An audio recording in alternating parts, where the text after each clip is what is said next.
Daily Bible reading, Acts chapter 7, verses 1 through 29.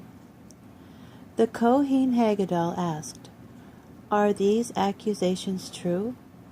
And Stephen said, "Brothers and fathers, listen to me.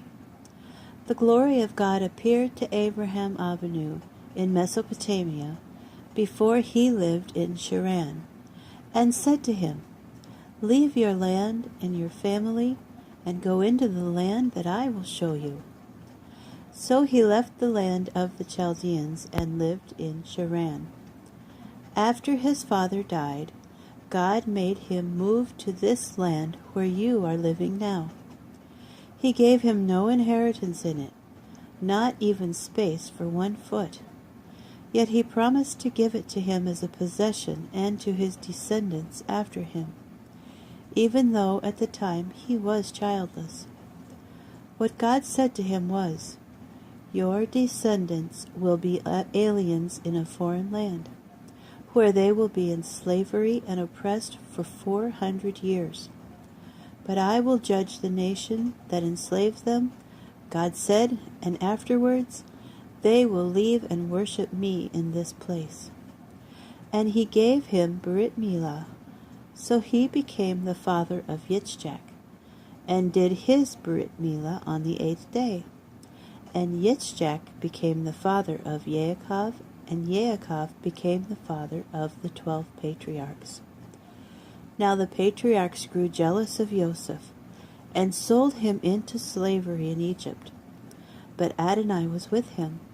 He rescued him from all his troubles, and gave him favor and wisdom before Pharaoh, king of Egypt, who appointed him chief administrator over Egypt and over all his household. Now there came a famine that caused much suffering throughout Egypt and Canaan.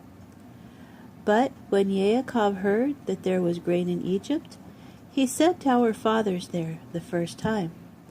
The second time, Joseph revealed his identity to his brothers, and Joseph's family became known to Pharaoh.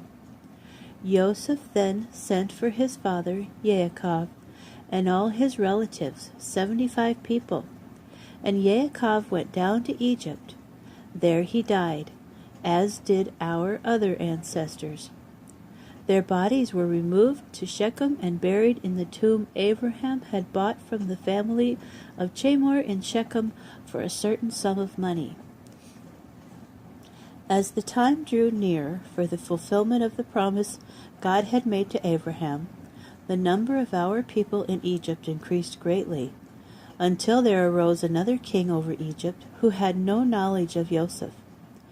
With cruel cunning this man forced our fathers to put their newborn babies outside their homes, so that they would not survive.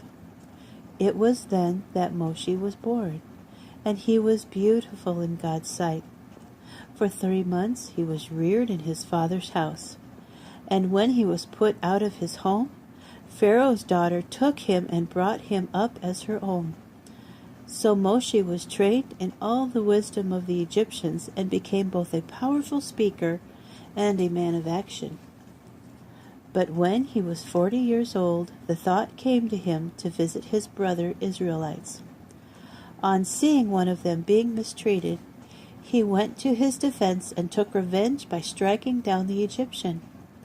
He supposed his brothers would understand that God was using him to rescue them, but they didn't understand. When he appeared the next day, as they were fighting, and tried to make peace between them by saying, "Men, you are brothers. Why do you want to hurt each other?" The one who was mistreating his fellow pushed Moshe away and said, "Who made you a ruler and judge over us? Do you want to kill me the way you killed that Egyptian yesterday?" On hearing this, Moshe fled the country and became an exile in the land of Midian, where he had 2 sons.